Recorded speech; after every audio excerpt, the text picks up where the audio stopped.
ಪ್ರಿಯ ವಿದ್ಯಾರ್ಥಿಗಳೇ, ಇದು 10ನೇ ತರಗತಿಯ ಗಣಿತ ವಿಷಯದ ಸಮಾಂತರ ಶ್ರೇಣಿಯ LBAಯ ಮುಂದುವರಿದ ಭಾಗ. ಈಗ ನಾವು 3 ಅಂಕದ ಪ್ರಶ್ನೆ 62ನೇ ಪ್ರಶ್ನೆ. 5ರಿಂದ ಭಾಗಿಸಿದಾಗ 1ಅನ್ನು ಶೇಷವಾಗಿ ಹೊಂದಿರುವ 1 ಮತ್ತು 100ರ ನಡುವಿನ ಎಲ್ಲ ಪೂರ್ಣಾಂಕಗಳ ಮೊತ್ತವನ್ನು ಕಂಡುಹಿಡಿಯಿರಿ. ಇಲ್ಲಿ ಪ್ರಶ್ನೆ ಏನಿದೆ ಅಂತಂದರೆ, 5ರಿಂದ ಭಾಗಿಸಿದಾಗ 1 ಶೇಷ ಇರಬೇಕು. ಅಂದರೆ 5ರಿಂದ ಡಿವೈಡ್ ಮಾಡಿದಾಗ ರಿಮೈಂಡರ್ 1 ಬರಬೇಕು. ರಿಮೈಂಡರ್ 1 ಬರುವಂತಹ, ಅಂದರೆ ಶೇಷ 1 ಬರುವಂತಹ 1 ಮತ್ತು 100ರ ನಡುವಿನ ಎಲ್ಲ ಪೂರ್ಣಾಂಕಗಳು, 1 ಮತ್ತು 100ರ ನಡುವಿನ ಎಲ್ಲ ಪೂರ್ಣಾಂಕಗಳ ಮೊತ್ತ. ಮೊದಲಿಗೆ ನಾವು ಇಲ್ಲಿ ಶ್ರೇಣಿಯನ್ನು ಬರ್ಕೊಳ್ಳೋಣ, ಅರಿಥಮೆಟಿಕ್ ಪ್ರೋಗ್ರೆಷನನ್ನು ಬರ್ಕೊಳ್ಳೋಣ. 5ರಿಂದ ಭಾಗಿಸಿದಾಗ 1 ಶೇಷವನ್ನು ಹೊಂದಿರುವ ಅಂತಂದರೆ 5ರ ಮಗ್ಗಿಯಲ್ಲಿ ಇರುವಂತಹ ಸಂಖ್ಯೆಗೆ ಒಂದೊಂದನ್ನು ಸೇರಿಸ್ತಾ ಬರಬೇಕು. 5ರ ಮಗ್ಗಿಯಲ್ಲಿರೋ ಸಂಖ್ಯೆ ಯಾವುದು? 5, 10, 10, 15, 20, ಹೀಗೆ 1 ಮತ್ತು 100ರ ನಡುವೆ ಅಂತಂದರೆ 100 ಬರಲ್ಲ, 100ಕ್ಕಿಂತ ಕಡಿಮೆದು ಯಾವುದು ಬರುತ್ತೆ? 95 ಬರುತ್ತೆ. ಆದರೆ ನಮಗೆ ಬೇಕಾಗಿರುವಂಥ ಅರಿಥಮೆಟಿಕ್ ಪ್ರೋಗ್ರೆಷನ್ ಶ್ರೇಣಿ ಇದಲ್ಲ. ಇವೆಲ್ಲ ಏನು 5ರಿಂದ ಭಾಗವಾಗುವ ಸಂಖ್ಯೆಗಳು, ಅಂದರೆ ಕಂಪ್ಲೀಟಾಗಿ ಡಿವೈಡ್ ಆಗುತ್ತೆ, ರಿಮೈಂಡರ್ 0 ಬರುತ್ತೆ. ಆದರೆ ನಮಗೆ ಬೇಕಾಗಿರೋದೇನು? 1 ಶೇಷ ಬರಬೇಕು. 1 ಶೇಷ ಬರಬೇಕಂದ್ರೆ ಎಲ್ಲವನ್ನು ಒಂದೊಂದು ಜಾಸ್ತಿ ಮಾಡಿದರೆ ಆಯಿತು. ಎಲ್ಲವನ್ನು ಎಷ್ಟು ಮಾಡೋಣ? 1 ಜಾಸ್ತಿ ಮಾಡಿದಾಗ ಏನಾಗುತ್ತೆ? ರಿಮೈಂಡರ್ ಶೇಷ 1 ಬರುತ್ತೆ. ಅಂದರೆ ಮೊದಲನೇದು ಯಾವತ್ತಾಯಿತು? 6, 5 + 1 6. ಎರಡನೇದು 10 + 1 11. ಮೂರನೇದು 15 + 1 16. ನಾಲ್ಕನೇದು 20 + 1 21. ಹೀಗೆ ನೀವು ಮುಂದಕ್ಕೆ ಹೋದರೆ ಕೊನೆಯದೇನಾಗುತ್ತೆ? 95 + 1 96. ಇದು ನಮಗೆ ಬೇಕಾದ ಶ್ರೇಣಿ. ಅದಕ್ಕೆ ನಾವು ಶ್ರೇಣಿಯನ್ನು, ಅರಿಥಮೆಟಿಕ್ ಪ್ರೋಗ್ರೆಷನನ್ನು ಇದನ್ನು ಬರ್ಕೋಬೇಕು. 5ರಿಂದ ಭಾಗವಾಗೋದಾದರೆ ಇದಾಗತ್ತೆ. 5ರಿಂದ ಭಾಗಿಸಿದಾಗ ಶೇಷ ರಿಮೈಂಡರ್ 1 ಬರೋದಾದರೆ, 5ಇಂದ ಡಿವೈಡ್ ಮಾಡಿದಾಗ ರಿಮೈಂಡರ್ 1 ಬರಬೇಕು ಅಂತಂದರೆ ಇವೆಲ್ಲ ಬರ್ತವೆ. ಅಂದರೆ ಮೊದಲನೇದು 6, ಕೊನೆಯದು ಯಾವುದು ಬರುತ್ತೆ? 96 ಬರುತ್ತೆ. ಈಗ ನಮಗೆ ಬೇಕಾದಂತಹ ಅರಿಥಮೆಟಿಕ್ ಪ್ರೋಗ್ರೆಷನ್ ಶ್ರೇಣಿ ಯಾವುದು? 6, 11, 16, 21, ಕೊನೆಯದು 96. 6, 11, 16, 21 so on. ಇದು ಇಲ್ಲಿ ಕೊಟ್ಟಿರುವಂತಹ ಸಂಬಂಧಕ್ಕೆ ಅನುಗುಣವಾದಂತಹ ಅರಿಥಮೆಟಿಕ್ ಪ್ರೋಗ್ರೆಷನ್, ಸಮಾಂತರ ಶ್ರೇಣಿ. ಈ ಸಮಾಂತರ ಶ್ರೇಣಿಯಲ್ಲಿ ಬರುವ ಎಲ್ಲ ಪದಗಳ ಮೊತ್ತವನ್ನು ಕಂಡುಹಿಡಿದ್ರೆ ಆಯಿತು. ಇಲ್ಲಿ first term A, last term 96. ಮೊದಲನೇ ಪದ 6 ಇದೆ, 6ನೇ ಪದ 96 ಇದೆ. ಮತ್ತು ಇಲ್ಲಿ n ಗೊತ್ತಿಲ್ಲ ನಮಗೆ. ನಾವು n-ಅನ್ನು ಕಂಡುಹಿಡ್ಕೋಬೇಕು. n-ಅನ್ನು ಕಂಡುಹಿಡಬೇಕಾದ್ರೆ ಮೊದಲಿಗೆ ನಾವು an ಸೂತ್ರವನ್ನು ಉಪಯೋಗಿಸಿ an = 96 ಅಂತ ಹಾಕ್ಕೊಂಡು a = 6 ಮತ್ತು d = a2 - a1 11 - 6 ಅಂತ ಹಾಕ್ಕೊಂಡು ನಾವು n-ಅನ್ನು ಕಂಡುಹಿಡ್ಕೋಬೇಕಾಗತ್ತೆ. ಮೊದಲಿಗೆ ಅದನ್ನು ಮಾಡೋಣ. a = ಬರ್ಕೊಳ್ಳೋಣ. a = ಎಷ್ಟಿದೆ? 6. ಫಸ್ಟ್ ಟರ್ಮ್ ಮೊದಲನೇ ಪದ 6. d = a2 - a1. a2 ಅಂತಂದರೆ 11 -6 = ಎಷ್ಟು? 11ರಲ್ಲಿ 6 ಹೋದರೆ 5 ಬರುತ್ತೆ. d ಇಲ್ಲಿ 5 ಆಯಿತು. Next an = 96. ಇದು an ಅಂದರೆ ಲಾಸ್ಟ್ ಟರ್ಮ್, ಕೊನೆಯ ಪದ. l = an = 96. n = question mark, sn = question mark.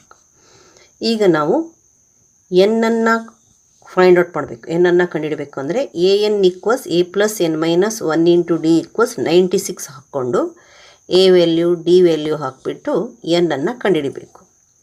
an = formula, ಸೂತ್ರವನ್ನು ಬರೀರಿ. an = a + n - 1 × d equals 96.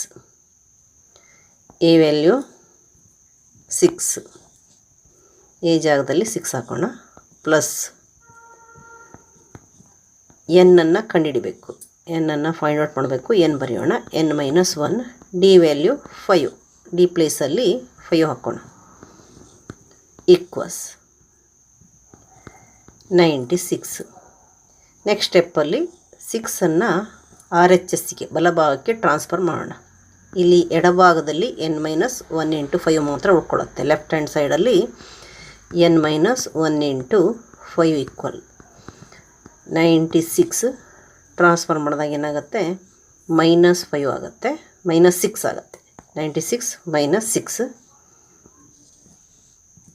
N minus 1 into 5 equals 96 - 6 90. ಈಗ 5ನ ಟ್ರಾನ್ಸ್ಫರ್ ಮಾಡೋಣ, ಇಲ್ಲ ಅಂದರೆ ಇಲ್ಲೇ ಕ್ಯಾನ್ಸಲ್ ಮಾಡೋಣ. 5 1 5, 1 5, 5 8 18 5 90, 5 1 5, 5 18 90. ಇಲ್ಲ ಅಂತಂದರೆ ಇಲ್ಲಿ ಕೆಳಗಡೆ ತಂದ್ಕೊಂಡು ಕೂಡ ನಾವು ಮಾಡ್ಬೋದು. ಅಂದರೆ ಏನಾಗುತ್ತೆ, 90/5 ಬರುತ್ತೆ. N minus 1 equal. ಇಲ್ಲಿ ಕೂಡ ನೇರವಾಗಿ ನಾವು ಮಾಡ್ಬೋದು. ಏನು ಉಳ್ಕೊಳ್ತು, ಎನ್ ಮೈನಸ್ 1 ಉಳ್ಕೊಂಡಿದೆ. ಎನ್ ಮೈನಸ್ 1 ಈಕ್ವಲ್ಸ್ ಇಲ್ಲೇನು ಉಳ್ಕೊಂಡಿದೆ, 18 ಉಳ್ಕೊಂಡಿದೆ, 80. ಎನ್ ಈಕ್ವಲ್ಸ್ ಏನಾಯಿತು, 18 - 1ಅನ್ನು ಟ್ರಾನ್ಸ್ಫರ್ ಮಾಡಿದರೆ +1 ಆಗುತ್ತೆ. ಎನ್ ಈಕ್ವಲ್ಸ್ ಎಷ್ಟಾಯಿತು, 19.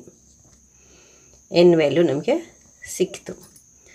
ಈಗ ನಾವು ಎಸ್ ಎನ್ನನ್ನು ಫೈಂಡ್ ಔಟ್ ಮಾಡಬೇಕು.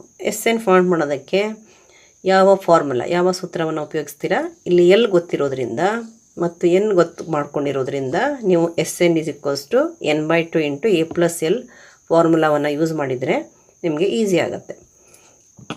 ಬರೆಯೋಣ.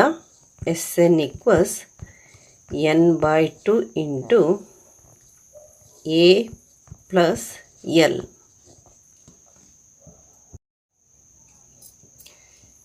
ಈಕ್ವಲ್ಸ್ ಎನ್ ವ್ಯಾಲ್ಯೂ, ಎನ್ ಎಷ್ಟು, 19. 19/2 ಎ ಫಸ್ಟ್ ಟರ್ಮ್ ಮೊದಲನೇ ಪದ 6, ಎಲ್ 96, ಎ + ಎಲ್ ಅಂದರೆ 6 + 96, A 6 + L 96 last term A N.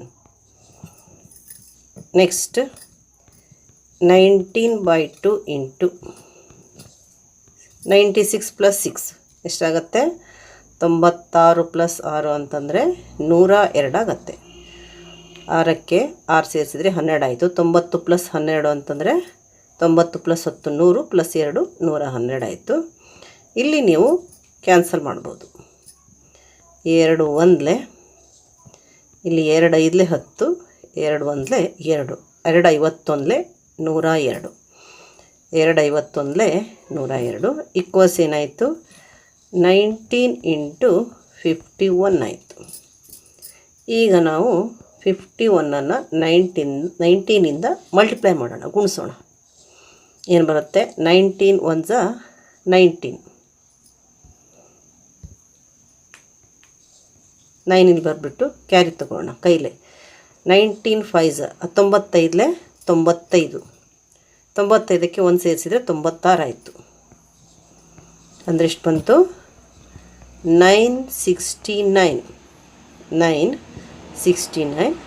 ಇದು ಇಲ್ಲಿ 5ರಿಂದ ಭಾಗಿಸಿದಾಗ 1ಅನ್ನು ಶೇಷವಾಗಿ ಹೊಂದಿರುವ 1 ಮತ್ತು 100ರ ನಡುವಿನ ಎಲ್ಲ ಪೂರ್ಣಾಂಕಗಳ ಮೊತ್ತ ಎಷ್ಟದು, 969. ಈಗ 63ನೇ ಪ್ರಶ್ನೆ. ಒಂದು ಸಮಾಂತರ ಶ್ರೇಣಿಯಲ್ಲಿರುವ 3 ಸಂಖ್ಯೆಗಳ ಮೊತ್ತ 216. ದೊಡ್ಡ ಸಂಖ್ಯೆಯು ಚಿಕ್ಕ ಸಂಖ್ಯೆಯ 7ರಷ್ಟಿದೆ. ದೊಡ್ಡ ಸಂಖ್ಯೆಯು ಚಿಕ್ಕ ಸಂಖ್ಯೆಯ 7ರಷ್ಟಿದೆ. ಆ ಸಂಖ್ಯೆಗಳನ್ನು ಕಂಡುಹಿಡಿಯಿರಿ. ಇಲ್ಲಿ ಒಟ್ಟು ಎಷ್ಟು ಸಂಖ್ಯೆಗಳಿದ್ದಾವೆ, 3 ಸಂಖ್ಯೆಗಳಿದ್ದಾವೆ. ಅವುಗಳ ಮೊತ್ತ 216. 3 ಸಂಖ್ಯೆಗಳನ್ನು ಕೊಟ್ಟಾಗ ಆ 3 ಪದಗಳನ್ನು ನೀವು ಯಾವ ರೀತಿ ತಗೋಬೇಕು ಅನ್ನೋದನ್ನು ಈಗಾಗಲೇ ನಾವು ಚರ್ಚೆ ಮಾಡಿದ್ದೀವಿ. ನಾವು ಎರಡನೇ ಪದವನ್ನು ಮಿಡ್ಲ್ ಟರ್ಮನ್ನು ಅಂದರೆ A2ನ ಎ ಅಂತ ತೊಗೋಬೇಕು. A3 ಏನಾಗುತ್ತೆ A ಪ್ಲಸ್ ಡಿ ಆಗುತ್ತೆ. A1 ಏನಾಗುತ್ತೆ A ಮೈನಸ್ ಡಿ ಆಗುತ್ತೆ. ಅಂದರೆ ಮೂರು ಪದಗಳನ್ನು ಹೀಗೆ ತೊಗೋಬೇಕು, A minus D, A plus D ಅಂತ. ಆಮೇಲೆ ಅವುಗಳ ಮೊತ್ತ ಅಂತಂದರೆ ಮಧ್ಯದಲ್ಲಿ ಪ್ಲಸ್ ಆಗೋದಾಗ ಇಲ್ಲಿ ಡಿ ಕ್ಯಾನ್ಸಲ್ ಆಗುತ್ತೆ ಮತ್ತು ಈಕ್ವಲ್ಸ್ 216 ಬಂದುಬಿಟ್ಟು A plus A equals 3A ಬರುತ್ತೆ. A ಈಕ್ವಲ್ಸನ್ನು ನೀವು ಕಂಡುಹಿಡಿಬೋದು. ದೊಡ್ಡ ಸಂಖ್ಯೆಯು ಚಿಕ್ಕ ಸಂಖ್ಯೆಯ 7ರಷ್ಟಿದೆ ಅಂತ. Bigger number is 7 times the smaller number. ಅದಕ್ಕೆ ಮೊದಲಿಗೆ ನಾವು ಬರ್ಕೊಳ್ಳೋಣ. ಮೂರು ಸಂಖ್ಯೆಗಳು ಏನಾಗಿರಲಿ, A minus D, A plus D ಆಗಿರಲಿ. ಬರ್ಕೊಳ್ಳೋಣ. ಮೂರು ಸಂಖ್ಯೆಗಳು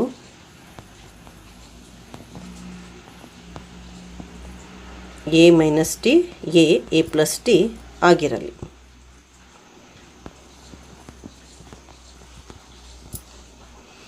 ಈಗ ಮೊತ್ತ ಅಂತಂದರೆ ಮಧ್ಯದಲ್ಲಿ ಪ್ಲಸ್ ಹಾಕೋಣ. A minus D plus A plus A plus D equals ಎಷ್ಟು, 216, 216. Minus D plus D cancel ಆಗುತ್ತೆ. A ಪ್ಲಸ್ A 3A ಆಯಿತು. 3A equals 216. ನೀವು ಎ ಅನ್ನು ಇಲ್ಲಿಗೆ ಟ್ರಾನ್ಸ್ಫರ್ ಮಾಡ್ಬೋದು, ಇಲ್ಲ ಇದೇ ಹಂತದಲ್ಲಿ ಕ್ಯಾನ್ಸಲ್ ಮಾಡಲಿಕ್ಕೆ ಬರುತ್ತೆ ನೋಡಿ. ಯಾಕಂದರೆ 2 + 1 3 ಆಗುತ್ತೆ, 3 + 6 9 ಆಗುತ್ತೆ. 3ರ ಮಧ್ಯೆಯಲ್ಲಿರೋದ್ರಿಂದ 9, 216 ಕೂಡ 3ರಿಂದ ಡಿವೈಡ್ ಆಗುತ್ತೆ. ಅಂದರೆ ಏನಾಗುತ್ತೆ, 3 1 3, 3 7 21, 3 6, 3 2 6, ಅಂದರೆ 3 72 216. ಅಂದರೆ A ಈಕ್ವಲ್ಸ್ ಏನು ಬಂತು, A ಈಕ್ವಲ್ಸ್ 72 ಬಂತು. A ಈಕ್ವಲ್ಸ್ 72 ಆಯಿತು. ಈಗ ದೊಡ್ಡ ಸಂಖ್ಯೆಯು ಚಿಕ್ಕ ಸಂಖ್ಯೆಯ 7ರಷ್ಟಿದೆ.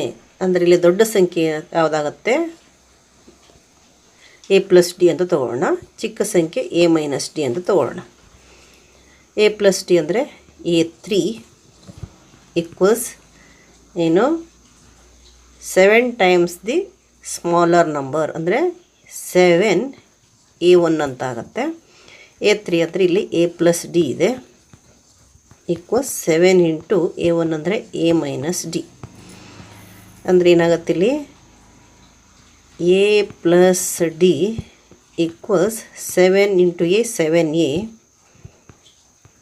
Minus 7 into D 7D minus 7D ಆಗುತ್ತೆ. ಈಗ ನಾವು A ಜಾಗದಲ್ಲಿ ವ್ಯಾಲ್ಯೂ ಹಾಕೋಣ.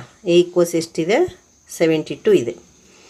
ಏನಾಗುತ್ತೆ ಇಲ್ಲಿ, ಇದು 72 ಪ್ಲಸ್ ಡಿ ಈಕ್ವಲ್ಸ್ 7A ಅಂದರೆ 7 ಇಂಟು 72, 7 ಇಂಟು 72 ಮೈನಸ್ 7D.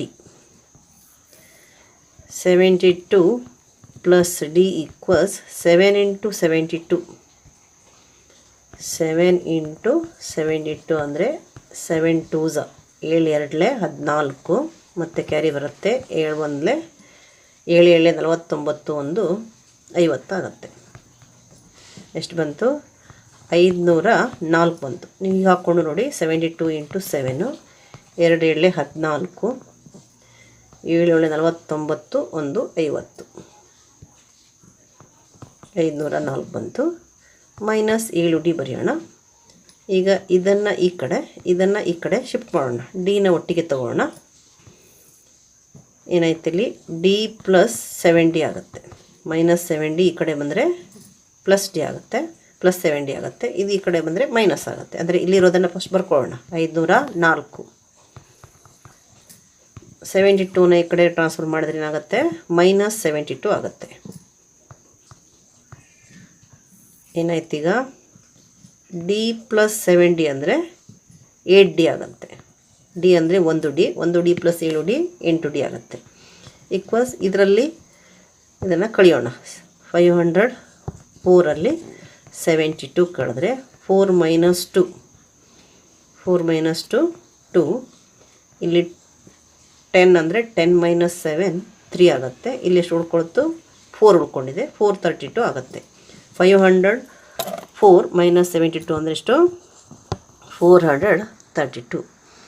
ಈಗ ಇದನ್ನು 432 ಇದೆ, ಇಲ್ಲಿ 8 ಇದೆ, ಇಲ್ಲೇ ಕ್ಯಾನ್ಸಲ್ ಮಾಡ್ಲಿಕ್ಕೆ ಬರುತ್ತಾ ನೋಡೋಣ. ಇಲ್ಲಾಂದರೆ ಆ ಕಡೆ ಶಿಫ್ಟ್ ಮಾಡ್ಬೋದು. 8 1 8, ಇಲ್ಲೇನಾಗುತ್ತೆ 8 5 40, 8 ಇಲ್ಲೇ 40 ಬರುತ್ತೆ. 32 ಅಂದರೆ 8 4 8 4 32 ಅಂದರೆ ಡಿ ಈಕ್ವಲ್ಸ್ ಎಷ್ಟಾಯಿತು? ಇಲ್ಲಿ 1 ಡಿ ಇದೆ, ಇಲ್ಲಿ 54 ಇದೆ, ಡಿ ಈಕ್ವಲ್ಸ್ 54 ಆಯಿತು. D equals 54. ಈಗ ಡಿ ಸಿಕ್ಕಿದ ಮೇಲೆ ನಾವು 3 ಪದವನ್ನು ಕಂಡುಹಿಡ್ಬೋದು. ಆ ಸಂಖ್ಯೆಗಳನ್ನು ಕಂಡುಹಿಡ್ರಿ ಅಂತ ಹೇಳಿದ್ದಾರೆ. A1 ಅಂದರೆ A ಮೈನಸ್ ಟಿ, A2 ಅಂದರೆ A3 ಅಂತಂದರೆ A ಪ್ಲಸ್ ಟಿ. ಎ ಮತ್ತು ಡಿಗಳ ಬೆಲೆಯನ್ನು ಹಾಕ್ಬಿಟ್ರೆ ಆಯಿತು. ಈಗ ಬರೆಯೋಣ A1 ಅಂದರೆ ಏನು ತೊಗೊಂಡಿದ್ದೀವಿ? A minus D. ಎ ಅಂದರೆ ಎಷ್ಟು ಸಿಕ್ಕಿದೆ ನಮಗೆ? 72 ಸಿಕ್ಕಿದೆ. 72 ಮೈನಸ್ 54 ಆಗುತ್ತೆ. 72 ಮೈನಸ್ 54. 72 ಮೈನಸ್ 54 ಎಷ್ಟಾಗುತ್ತೆ? ಇಲ್ಲಿ 2ರಲ್ಲಿ 4 ಹೋಗಲ್ಲ, 12 ಮಾಡ್ಕೋಬೇಕು. ಯಾಕಂದರೆ ಈ ಕಡೆ 1 ತೊಗೊಂಡ್ರೆ 12 ಆಗುತ್ತೆ. 10 + 2 12. 12ರಲ್ಲಿ 4 ಹೋದರೆ 8. ಇಲ್ಲಿ 6 ಉಳ್ಕೊಂಡಿದೆ. 6 ಮೈನಸ್ 5 ಅಂದರೆ 1 ಬರುತ್ತೆ. ಅಂದರೆ ಈಕ್ವಲ್ಸ್ ಎಷ್ಟಾಯ್ತು? ಇಲ್ಲಿ 18 ಆಯಿತು. A1 ಈಕ್ವಲ್ಸ್ ಫಸ್ಟ್ ಟರ್ಮ್ ಮೊದಲನೇ ಪದ 18 ಬಂದು. A2 ಈಕ್ವಲ್ಸ್ A2 ಅಂದರೆ ಎ ಅಂದರೆ ಡೈರೆಕ್ಟಾಗಿ 72 ಬರೆದ್ರೆ ಆಯ್ತು ನಾವು. A3 ಅಂದರೆ A plus D. A plus D ಅಂದರೆ 72 ಪ್ಲಸ್ 54. 72ಗೆ 54ಅನ್ನು ಕೂಡಿಸ್ರಿ. ಎಷ್ಟಾಗುತ್ತೆ? 2 + 4 6, 7 + 5 12, 126 ಬಂತು. ಈಕ್ವಲ್ಸ್ ಎಷ್ಟು? 126. ಆ 3 ಸಂಖ್ಯೆಗಳು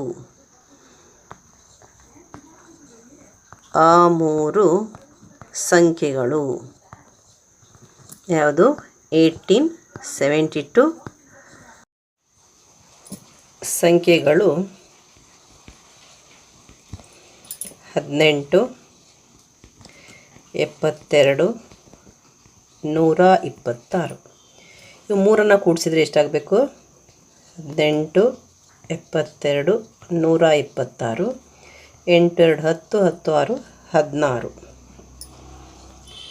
ಕ್ಯಾರಿ 1 ಆಗುತ್ತೆ. 1 + 1 2, 2 + 7 9, 9 2 11. ಇನ್ನೊಂದು ಕ್ಯಾರಿ ಬಂದರೆ 2 ಆಗುತ್ತೆ. 216. ಇಲ್ಲಿ ಮೊತ್ತ ಎಷ್ಟು ಕೊಟ್ಟಿದ್ದಾರೆ? 216. 216 ಬರಬೇಕಿತ್ತು, ಬಂದಿದೆ. ನಂತರ ಚಿಕ್ಕ ಸಂಖ್ಯೆಯ 7ರಷ್ಟು ದೊಡ್ಡ ಸಂಖ್ಯೆ ಇರುತ್ತೆ. ದೊಡ್ಡ ಸಂಖ್ಯೆಯು ಚಿಕ್ಕ ಸಂಖ್ಯೆಯ 7ರಷ್ಟು ಅಂದರೆ 18 7 126 ಅಂದರೆ 7 ಪಟ್ಟು ಇದೆ ಅಂತ ಆಯಿತು. ಅಂದರೆ ನಾವು ಕಂಡುಹಿಡಿದಿರುವಂತಹ ಸಂಖ್ಯೆಗಳು 18 72 126 ಇವು ಸರಿಯಾಗಿದೆ ಅಂತ ಅರ್ಥ. ಸಮಾಂತರ ಶ್ರೇಣಿಯ 4ನೇ ಮತ್ತು 8ನೇ ಪದಗಳ ಮೊತ್ತ 24, 6ನೇ ಮತ್ತು 10ನೇ ಪದಗಳ ಮೊತ್ತ 44.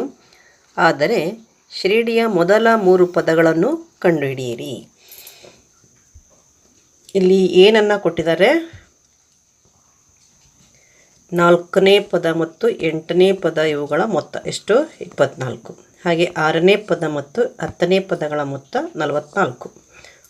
Sum of 4th term and 8th term is 24 and the sum of 6th term and 10th term is 44. ಅಂದರೆ A4 + A8 A4 + A8 = 24 ಮತ್ತು A6 + A10 = 44. ನಾವು ಏನನ್ನು ಕಂಡುಹಿಡಿಬೇಕು? ಮೊದಲ 3 ಪದಗಳು A1 A2 A3. A1 A2 A3. A1 ಅಂದರೆ ಏನೇ ಆಗುತ್ತೆ. A2 ಮತ್ತು A3ಗಳನ್ನು ಕಂಡುಹಿಡಿಯೋದಕ್ಕೆ ನಮಗೆ ಡಿನ ಅವಶ್ಯಕತೆ ಇದೆ. ಅಂದರೆ ನಾವು ಎ ಮತ್ತು ಡಿಗಳನ್ನು ಇಲ್ಲಿ ಕಂಡುಹಿಡಿಬೇಕಾಗಿದೆ.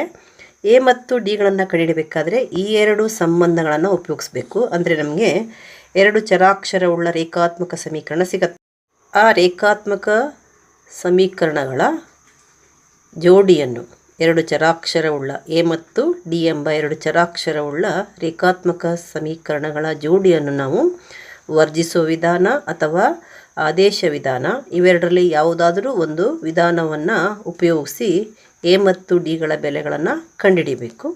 ಅದಕ್ಕೆ ನಾವು ಮೊದಲಿಗೆ ಈ ಸಂಬಂಧವನ್ನು ತಗೋಣ. A4 + A8 = 24. A4 + A8 = 24. A4 ಅಂದರೆ A + 3D. ಇದು ನಿಮಗೆ ಗೊತ್ತಿರಬೇಕು. A4 is A + 3D. A8 ಇದು A + 7D equals ಎಷ್ಟು? 24. A + A ಎಷ್ಟು ಆಗುತ್ತೆ? 2A 2A ಆಗುತ್ತೆ. ಪ್ಲಸ್ 3D + 7D ಎಷ್ಟು ಡಿ ಆಗುತ್ತೆ? 10D ಆಗುತ್ತೆ. ಈಕ್ವಲ್ಸ್ ಎಷ್ಟು? 24. ಇಲ್ಲಿ 2A + 10D ಇದೆ. 2 ಕಾಮನ್ ತೆಗಿಬೋದು. 2 ಹೊರಗಡೆ ಹೋದರೆ ಬ್ರ್ಯಾಕೆಟಲ್ಲಿ ಏನು ಬರುತ್ತೆ? ಇಲ್ಲೇನು ಉಳ್ಕೊಳ್ತು? ಎ ಉಳ್ಕೊಳ್ತು. 2 × A 2A ಪ್ಲಸ್ ಇಲ್ಲೇನು ಉಳ್ಕೊಳ್ಳುತ್ತೆ? ಎಷ್ಟು ಡಿ ಉಳ್ಕೊಳ್ಳುತ್ತೆ? 2 5 10 5D ಉಳ್ಕೊಳ್ಳುತ್ತೆ. ಇಲ್ಲಿ 2 ಹೋದಾಗ 2 ಕಾಮನ್ ಆಗಿ ಹೊರಗಡೆ ಹೋದಾಗ ಬ್ರ್ಯಾಕೆಟ್ನಲ್ಲಿ A + 5D ಉಳ್ಕೊಳ್ಳುತ್ತೆ. 2 × A ಅಂತಂದರೆ 2A ಆಗುತ್ತೆ. 2 × 5D ಅಂತಂದರೆ 10D ಆಗುತ್ತೆ. ಈಕ್ವಲ್ಸ್ ಎಷ್ಟು? 24 ಆಯಿತು. ಇಲ್ಲಿ ಕ್ಯಾನ್ಸಲ್ ಮಾಡೋಣ. 2 1 2 2 12 ನಮಗೆ ಒಂದು ಸಂಬಂಧ ಸಿಕ್ತು. A + 5D = 12 ಅಂತ. ಇದನ್ನು 1 ಅಂತ ಇಟ್ಕೊಳ್ಳೋಣ.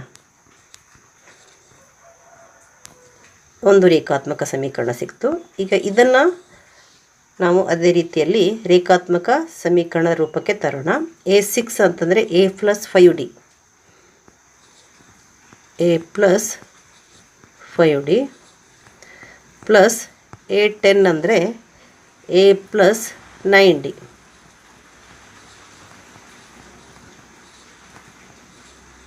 ಈಕ್ವಲ್ಸ್ ಎಷ್ಟು? 44. A + A 2A plus 5D + 9D 5 + 9 5 + 9 14 14D equals 44. ಮತ್ತು ಪುನಃ ಇಲ್ಲಿ ನೀವು ಕಾಮನ್ ತೆಗಿಬೋದು, ಸಾಮಾನ್ಯ ತೆಗಿಬೋದು. ಯಾವುದು? 2 ಮತ್ತು 14 ಎರಡೂ 2ರ ಮಧ್ಯೆಯಲ್ಲಿದೆ. 2 ಹೊರಗಡೆ ತೆಗಿಬೋದು. ಬ್ರ್ಯಾಕೆಟಲ್ಲಿ ಏನು ಬಂತು? ಇಲ್ಲಿ A ಉಳ್ಕೊಂಡಿದೆ. A ಪ್ಲಸ್ 2 7 2 7 ಎಷ್ಟು? 14 ಆಗುತ್ತೆ. 2 7 14 ಅಂದರೆ A + 7D ಆಯ್ತು. ಇಲ್ಲಿ ವಾಪಸ್ ಮಲ್ಟಿಪ್ಲೈ ಮಾಡಿದ್ರೆ 2 × A 2A ಆಗಬೇಕು, ಆಗುತ್ತೆ. ಹಾಗೆಯೇ 2 × 7D 14D ಆಗಬೇಕು, ಆಗುತ್ತೆ. ಈಕ್ವಲ್ಸ್ 44. ಮತ್ತು ಪುನಃ 2 1 2 2 22 ಏನು ಸಿಕ್ತು ನಮಗೆ? A + 7D = 22 22 ಸಿಕ್ತು. A + 7D = 22. ಇದನ್ನು ಎರಡನೇ ಈಕ್ವೇಷನ್ ಅಂತ ತಗೋಣ. ಈಗ ನಾವು 1 ಮತ್ತು 2 ಒಂದರ ಕೆಳಗಡೆ ಬರ್ಕೊಳ್ಳೋಣ. ಇಲ್ಲಿ 2 ದೊಡ್ಡದಿದೆ, ಅದನ್ನು ಮೇಲೆ ಬರ್ಕೊಂಡು ಇದನ್ನು ಕೆಳಗೆ ಬರ್ಕೋಬೋದು. ಇಲ್ಲಿ 2ನೇ ಮೊದಲು ಬರ್ಕೊಳ್ಳೋಣ. A ಪ್ಲಸ್ ಯಾವುದನ್ನಾದರೂ ನಾವು ಮೇಲುಗಡೆ ಬರ್ಕೋಬೋದು. ಯಾವ್ದು ಬರ್ಕೊಂಡ್ರೂ ತಪ್ಪು ಬರಲ್ಲ, ಸರಿಯಾದ ಉತ್ತರನೇ ಬರುತ್ತೆ. A + 7D = 22. ಇದು ಎರಡನೇದು. ಯಾಕೆ ಅಂದರೆ ಇಲ್ಲಿ ದೊಡ್ಡದಿರೋದ್ರಿಂದ ಕಳೆಯೋದ್ರೆ ನಮಗೆ ಸರಿಯಾಗಿ ನಾವು ಚಿಹ್ನೆಗಳನ್ನು ಹಾಕ್ಬೋದು ಅಂತ ಹಾಕಿರೋದು. ನಂತರ ಎರಡನೇದು, ಇದು ಮೊದಲನೇದು ಇಕ್ವೇಷನ್, ಇದು ಎರಡನೇದು, ಇದು ಒಂದನೇದು. ಅದನ್ನು ಬರೆಯೋಣ. A + 5D = 12. ಇದನ್ನು 1 ಅಂತ ಇಟ್ಕೊಳ್ಳೋಣ. ಈಗ ಕಳೆಯೋಣ. ಯಾಕೆ ಕಳಿಬೇಕು ಅಂತಂದರೆ ಇಲ್ಲಿ ನಾವು ಎಯನ್ನು ಕ್ಯಾನ್ಸಲ್ ಮಾಡಬೇಕು, ವರ್ಜಿಸಬೇಕು. ಅಂದರೆ ಇಲ್ಲಿ ಎರಡಕ್ಕೂ ಪ್ಲಸ್ ಚಿಹ್ನೆ ಇದೆ. ಪ್ಲಸ್ ಚಿಹ್ನೆ ಇದ್ದಾಗ ನಾವು ಕಳಿಬೇಕಾಗುತ್ತೆ, ಸಬ್ಟ್ರಾಕ್ಷನ್ ಮಾಡಬೇಕು. ಇದು ಮೈನಸ್ ಆಗುತ್ತೆ, ಇದು ಕೂಡ ಮೈನಸ್ ಆಗುತ್ತೆ, ಇದು ಕೂಡ ಮೈನಸ್ ಆಗುತ್ತೆ. ಪ್ಲಸ್ ಇರೋದೆಲ್ಲ ಮೈನಸ್ ಆಗುತ್ತೆ. ಈಗ ಇದು ಕ್ಯಾನ್ಸಲ್ ಆಯಿತು. ಅಂದರೆ ಏನು ಮಾಡಿದ್ವಿ ನಾವಿಲ್ಲಿ? Second equation minus first equation ಮಾಡಿದ್ವಿ. ಎರಡನೇ ಸಮೀಕರಣ ಮೈನಸ್ ಮೊದಲನೇ ಸಮೀಕರಣ. ಈಗ 7D ಮೈನಸ್ 5D ಏನಾಯಿತು, 2D ಬರುತ್ತೆ, ಈಕ್ವಸ್ 22 ಮೈನಸ್ 12, 22 ಮೈನಸ್ 12 ಏನಾಯಿತು, 10 ಆಯಿತು. ಮತ್ತು ಪುನಃ 2 1s 2 5s 2 1 2 5 ಡಿ ಈಕ್ವಲ್ಸ್ ಏನು ಬಂತು, 5 ಬಂತು. ಡಿನ ಬೆಲೆ ಸಿಕ್ತು. ಈಗ ನಾವು ಯಾವುದಾದ್ರೂ ಒಂದು ಸಮೀಕರಣದಲ್ಲಿ ಡಿನ ಬೆಲೆಯನ್ನು ಹಾಕೋಣ. ಅದಕ್ಕೆ ಮೊದಲನೇ ಸಮೀಕರಣ ಬರ್ಕೊಳ್ಳೋಣ.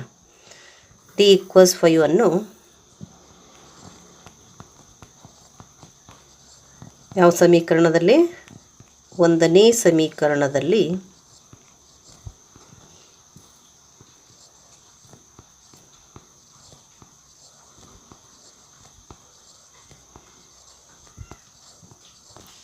ಆದೇಶಿಸಲಾಗಿ ಅಥವಾ ಹಾಕಲಾಗಿ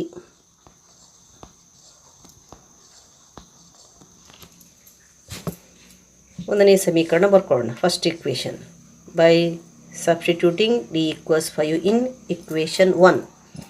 ಯಾವುದದು ಇಕ್ವೇಷನ್ 1? ಸಮೀಕರಣ 1 ಯಾವುದು, a ಪ್ಲಸ್ 5D ಈಕ್ವಲ್ಸ್ 12 ಇದೆ.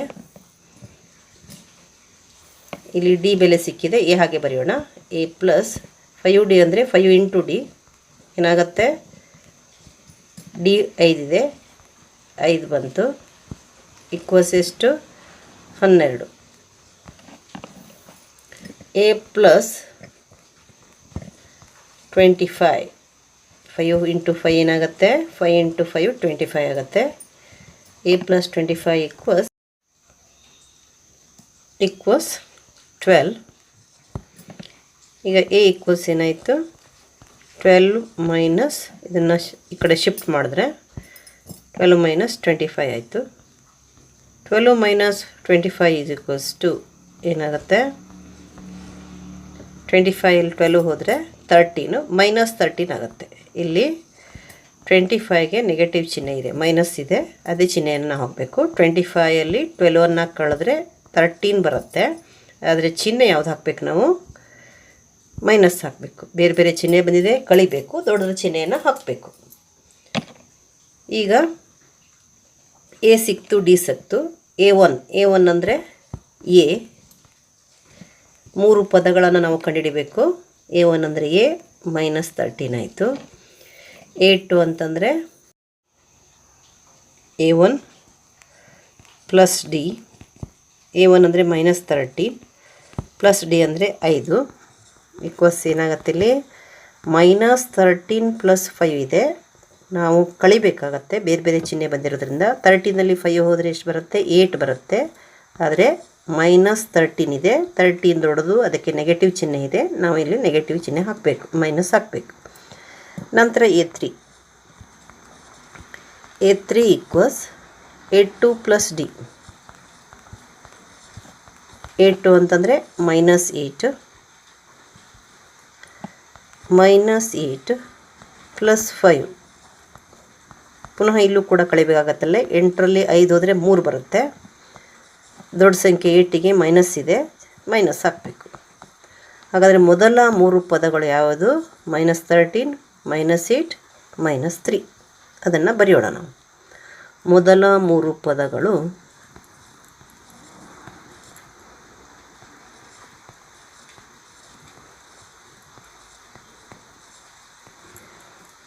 Minus 13 minus 8 minus 3. 65ನೇ ಪ್ರಶ್ನೆ. ಒಂದು ತ್ರಿಭುಜದ 3 ಕೋನಗಳು ಸಮಾಂತರ ಶ್ರೇಣಿಯಲ್ಲಿವೆ.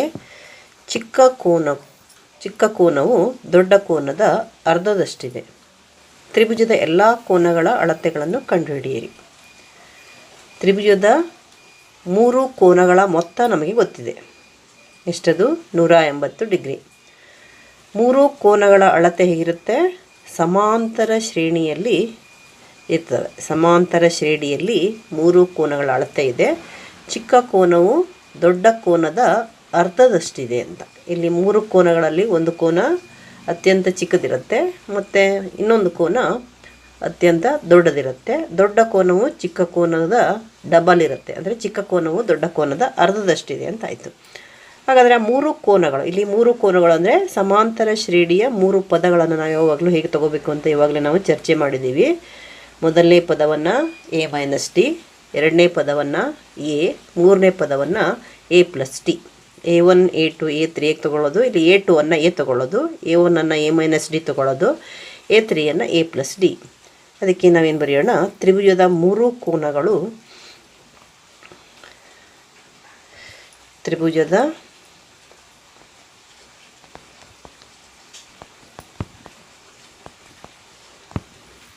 3 ಕೋನಗಳು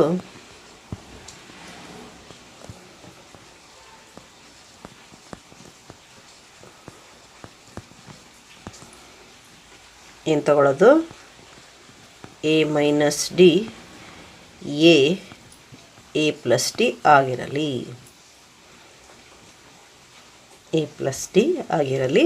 ಅಂದರೆ ಇಲ್ಲಿ a1 ಏನು, ಇದು a minus D, a2 a ಮತ್ತು a3 a+d ಆಗಿರುತ್ತೆ. ಈ 3 ಕೋನಗಳ ಮೊತ್ತ ನಮಗೆ ಗೊತ್ತಿದೆ. ತ್ರಿಭುಜದ 3 ಒಳಕೋನಗಳ ಮೊತ್ತ 180 ಡಿಗ್ರಿ ಇದೆ. ಅದನ್ನು ನಾವು ಹಾಕ್ಕೊಂಡ್ರೆ ನಮಗೆ ಏನು ಬೆಲೆ ಸಿಕ್ಕಿರುತ್ತೆ ಅದನ್ನು ಮೊದಲು ಮಾಡೋಣ. a minus D plus a plus a+d ಎಷ್ಟು, 180 ಡಿಗ್ರಿ. ಇದು ನಮಗೆ ಗೊತ್ತಿದೆ. ತ್ರಿಭುಜದ 3 ಒಳಕೋನಗಳ ಮೊತ್ತ 180 ಡಿಗ್ರಿ ಅಂತ ಗೊತ್ತಿರಬೇಕು. ನಾವು ಅದನ್ನು ಇಲ್ಲಿ ಉಪಯೋಗಿಸ್ಕೋಬೇಕು. ಇಲ್ಲಿ ಮೈನಸ್ ಡಿ ಮತ್ತು ಪ್ಲಸ್ ಡಿ ಕ್ಯಾನ್ಸಲ್ ಆಗುತ್ತೆ. a ಪ್ಲಸ್ a ಎಷ್ಟು, a 3a ಆಗುತ್ತೆ. 3a ಈಕ್ವಲ್ಸ್ ಎಷ್ಟು, 180 ಡಿಗ್ರಿ. ಅಂದರೆ ಇಲ್ಲಿ 3 ಮಗ್ಗಿಯಲ್ಲಿ 18 ಇದೆ, 3 6 18, ಅಂದರೆ 3 60 180 ಆಯಿತು. ಎನ ಬೆಲೆ ಎಷ್ಟು ಬಂತು, 60 ಡಿಗ್ರಿ ಬಂತು. ಇಲ್ಲಿ ಎರಡನೇ ಕೋನದ ಬೆಲೆ ನಮಗೆ ಸಿಕ್ತು. a ಈಕ್ವಲ್ಸ್ ಎಷ್ಟು, 60 ಡಿಗ್ರಿ. ಈಗ ಡಿನ ಬೆಲೆಯನ್ನು ನಾವು ಕಂಡುಹಿಡಿಬೇಕು. ಡಿನ ಬೆಲೆ ಕಂಡುಹಿಡಬೇಕಾದ್ರೆ ಇಲ್ಲಿ ಕೊಟ್ಟಂತಹ ಇನ್ನೊಂದು ಸಂಬಂಧ ಇದೆ. ಏನು ಹೇಳಿದ್ದಾರೆ ಅವರು, ಚಿಕ್ಕ ಕೋನವು ದೊಡ್ಡ ಕೋನದ ಅರ್ಧದಷ್ಟಿದೆ.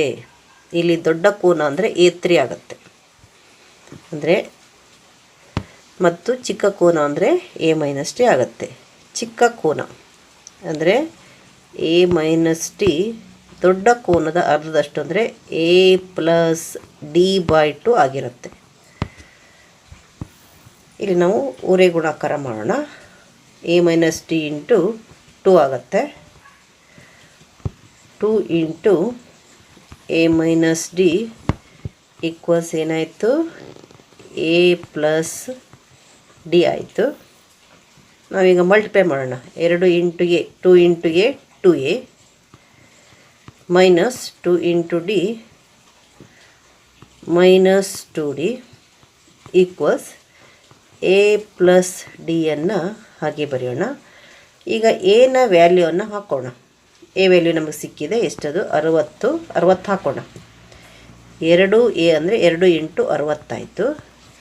ಮೈನಸ್ 2d ಹಾಗೆ ಬರೆಯೋಣ. ಈಕ್ವಲ್ಸ್ ಇಲ್ಲೂ ಕೂಡ a ಪ್ಲೇಸಲ್ಲಿ 60 ಹಾಕೋಣ, ಪ್ಲಸ್ ಡಿ ಆಯಿತು. 2 ಇಂಟು 60 ಅಂದರೆ ಎಷ್ಟು, 120 minus 2d equals 60 plus D ಆಗುತ್ತೆ. ಈಗ ಡಿ ನಾವು ಡಿನ ಬೆಲೆಯನ್ನು ಕಂಡುಹಿಡಬೇಕು. ಡಿ ಒಟ್ಟಿಗೆ ತರೋಣ. ಬಲಭಾಗದಲ್ಲಿರೋ ಡಿಯನ್ನು ಎಡಭಾಗಕ್ಕೆ ಕಳಿಸೋಣ. ಹಾಗೆ ಎಡಭಾಗದಲ್ಲಿರೋ 120 ಬಲಭಾಗಕ್ಕೆ ಕಳಿಸೋಣ. ಅಂದರೆ ಏನಾಯ್ತು, ಇಲ್ಲಿ -2d ಈಗಾಗಲೇ LHS ಅಲ್ಲಿರೋದು ಎಡಭಾಗದಲ್ಲಿರೋದು, ಮೈನಸ್ ಡಿ ಬಲಭಾಗದಿಂದ ಬಂತು, ಮೈನಸ್ ಡಿ ಈಕ್ವಲ್ಸ್ ಈ 60 ಬಲಭಾಗದಲ್ಲಿದೆ, ಬಲಭಾಗದಲ್ಲೇ ಬರೆಯೋಣ. ಮತ್ತು ಎಡಭಾಗದಲ್ಲಿರೋ 120 ಬಲಭಾಗಕ್ಕೆ ಕಳಿಸಿದರೆ -120 ಆಗುತ್ತೆ. ಹಾಗೆ minus D minus 2d minus D minus ಇದೆ, ಕೂಡಿಸಿ ಮೈನಸ್ ಚಿಹ್ನೆ ಹಾಕ್ತೀವಿ. 2d ಮತ್ತು ಡಿಯನ್ನು ಕೂಡಿಸಿದರೆ 3d ಆಗುತ್ತೆ, -3d ಆಯಿತು. ಈಕ್ವಲ್ಸ್ 60 ಮೈನಸ್ 120 ಅಂತಂದರೆ 120ರಲ್ಲಿ 60 ಕಳೆದು ದೊಡ್ಡ ಸಂಖ್ಯೆಯ ಚಿಹ್ನೆ ಮೈನಸನ್ನು ಹಾಕಬೇಕು. 120ರಲ್ಲಿ 60 ಅಂದರೆ ಎಷ್ಟು? 60. ಅದು ಮೈನಸ್ 60 ಆಗುತ್ತೆ. ಏನಾಗುತ್ತೆ? ಮೈನಸ್ 60 ಆಯಿತು. ಇಲ್ಲಿ ಮೈನಸ್ ಮೈನಸ್ ನಾವು ಕ್ಯಾನ್ಸಲ್ ಮಾಡ್ಬೋದು, ಕ್ಯಾನ್ಸಲ್ ಆಗುತ್ತದು. ಮತ್ತು 3 1 3 20 ಅಂದರೆ ಡಿನ ಬೆಲೆ ಎಷ್ಟು ಬಂತು? 20 ಬಂತು. ಇಲ್ಲಿ ಈ ಕಡೆ 1 ಡಿ ಇದೆ, ಇಲ್ಲಿ 20 ಇದೆ. 1 ಡಿ = 20 ಆದರೆ ಡಿ = 20. ಡಿ 20 ಸಿಕ್ತು. ಎನ ಬೆಲೆ 60 ಸಿಕ್ಕಿದೆ. ನಾವೀಗ 3 ಕೋನಗಳ ಅಳತೆಯನ್ನು ಬರೀಬೋದು. A1 ಅಂದರೆ A - ಡಿ, ಮೊದಲನೇ ಕೋನ A - ಡಿ ಅಂದರೆ 60 ಮೈನಸ್ 20 ಎಷ್ಟಾಯಿತು? 40 ಆಯಿತು, 40 ಡಿಗ್ರಿ. ಎರಡನೇ ಕೋನ A2 ಅಂದರೆ ಎ ತೊಗೊಂಡಿದ್ದೀವಿ. ಎ ಅಂದರೆ 60 ಡಿಗ್ರಿ ಸಿಕ್ಕಿದೆ ನಮಗೆ. A3 ಅಂತಂದರೆ A+ D, A3 = A+ D. A ಎಷ್ಟು? ಎನ ಬೆಲೆ 60 ಇದೆ, ಪ್ಲಸ್ 20 ಡಿಗ್ರಿ ಎಷ್ಟಾಗುತ್ತೆ? 80 ಡಿಗ್ರಿ ಆಯಿತು. ಹೀಗೆ ನಾವು 3 ಕೋನಗಳ ಮೊತ್ತ ಸಿಕ್ತು. 40 60 80. 3 ಕೂಡಿಸಿದರೆ 180 ಬರಬೇಕು. 40 + 60 100, 100 + 80 180. ಮತ್ತು ಇನ್ನೊಂದು ಕಂಡೀಷನ್ ಏನು ಹೇಳಿದ್ದಾರೆ? ಚಿಕ್ಕ ಕೋನ 40, ದೊಡ್ಡ ಕೋನ 80. 40 80ರ ಅರ್ಧ ಇದೆ. ಹಾಗಾದರೆ 3 ಕೋನಗಳು ಏನು ಬರೆಯೋಣ?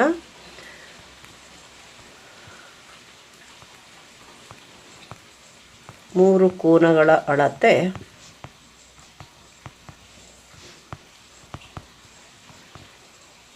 ಎಷ್ಟು? 40 ಡಿಗ್ರಿ, 60 ಡಿಗ್ರಿ, 80 ಡಿಗ್ರಿ.